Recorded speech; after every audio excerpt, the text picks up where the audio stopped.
શૈલેષ સુરક્ષા ને એમાં આપવામાં આવતી હતી કશું નહીં અહીંયા આગળ આવું થાય તો અમને કોઈ કીધું નહીં એમનો ફોને નહીં આવ્યો હજુ અમને ખબર નહીં તારે આજુબાજુ વાળાએ કરાયું તારે ગઈકાલે કેટલા વાગે નીકળ્યા હતા નોકરી પર આવવા માટે 8 વાગે સવારમાં પછી શું ફોન અહીંથી અંદર મોકલ્યા હતા નાસ્તો એવું આપવા તો આવું થાય તો એ લોકોએ અમને જણાય છૂટવાના ટાઈમે અંદર મોકલ્યા તો આવું થયું તો અમને કીધું નહીં એ લોકોએ અમને જાણે નહીં કરી હજુ નહીં કરી અમને તારે અહીં કેન્ટીનમાં અંદર નાસ્તો એવું આપવા મોકલ્યા હતા પાણીના જગ એવું તો અત્યારે અમને જાણ નહીં કરી કશું કીધું નહીં મારે પાક્કું લખન જોવા આગળ પાક્કું લખન જ જો એના કારણ મારો છોકરો અહીં લઈને મરી જઈશ કંપનીમાંથી કોઈ આવ્યું કોઈ આવ્યું નહીં કહેતું હજુ અત્યારે લગી અમને કશું કીધું નહીં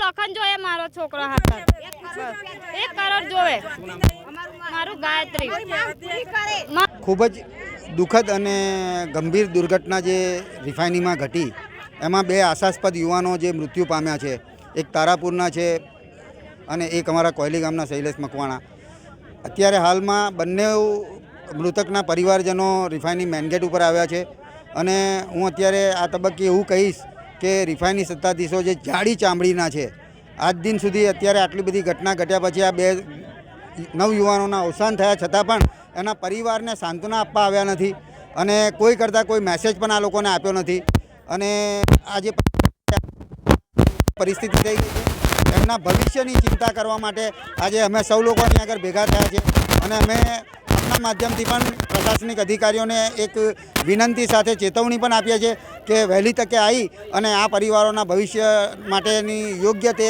તમામ જે જવાબદારીઓ છે એ પરિપૂર્ણ કરવા માટે કોઈ જાહેરાત કરે અને આ તબક્કે એટલું પણ કહીશ કે ધારાસભ્ય શ્રી ધર્મેન્દ્રસિંહ વાઘેલા બાપુ સાથે પણ મારી વાત થઈ અને ધારાસભ્ય શ્રી અત્યારે અહીં આગળ આવી રહ્યા છે અને રિફાઇનરી સત્તાધીશો સાથે વાતચીત કરી અને એ કોઈક જાહેરાત કરે એવી સંભાવના છે. કામદારોની સુરક્ષાને પણ અભાવ જોવા મળ્યો છે. હું તમને આમાં ચોક્કસથી કહીશ કે જે કરોડો રૂપિયાનો ધુમાડો કરે છે આ લોકો સલામતી પાછળ એ તમામ દાવાઓ પોકળ છે. આજથી 20-22 વર્ષ અગાઉ પણ રિફાઇનરીની અંદર આવી જ મોટી ભયંકર દુર્ઘટનાઓ છે એ તમામ પોકળ છે અને ખોટી છે અને હું પ્રશાસનિક અધિકારીઓને જે રિફાઇનરીની ઉપરના જે સત્તાધીશો છે એમને જાણ કરવા માગીશ આપના માધ્યમથી કે આ બાબતે SITની નિમણૂક કરે અને ચોક્કસ માહિતીને બહાર લાવે. કોન્ટ્રાક્ટરોનું રાજ ચાલે છે અહીંયા. કોન્ટ્રાક્ટરોનું રાજ તો ચાલે જ છે પણ એ કોન્ટ્રાક્ટરનું રાજ ચલાવનારા અહીંના સત્તાધીશો છે. અમારે લોકો અહીંયા આગળ જમીનો અમે લોકોએ ગુમાવી અહીંયા આગળ પ્રદૂષણ અમે લોકો વેઠીએ છીએ, અકસ્માતનો ભોગ અમે લોકો બનીએ છીએ. જ્યારે નોકરી આપે છે કોન્ટ્રાક્ટની અંદર તો મિનિમમ વેજીસ નથી આપતા, પરમેનન્ટ નોકરી નથી આપતા.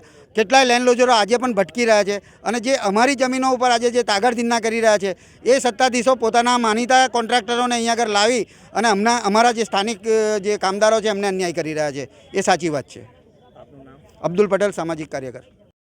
સર, ગઈકાલે જે ઘટના બની ત્યારબાદ જે પરિવાર છે અહીંયા પોતાની ન્યાયની માંગણી સાથે આવ્યું છે, શું પરિસ્થિતિ છે, શું કહે? ગઈકાલે જે કોયલી ખાતે ગુજરાત રિફાઇનરી આવેલી છે આમાં જે બ્લાસ્ટ થયો હતો આ પછી મોડી રાત્રે 2 વાગ્યા સુધીમાં આખું જે આગ હતી આ કંટ્રોલમાં લઈ લેવામાં આવેલી હતી.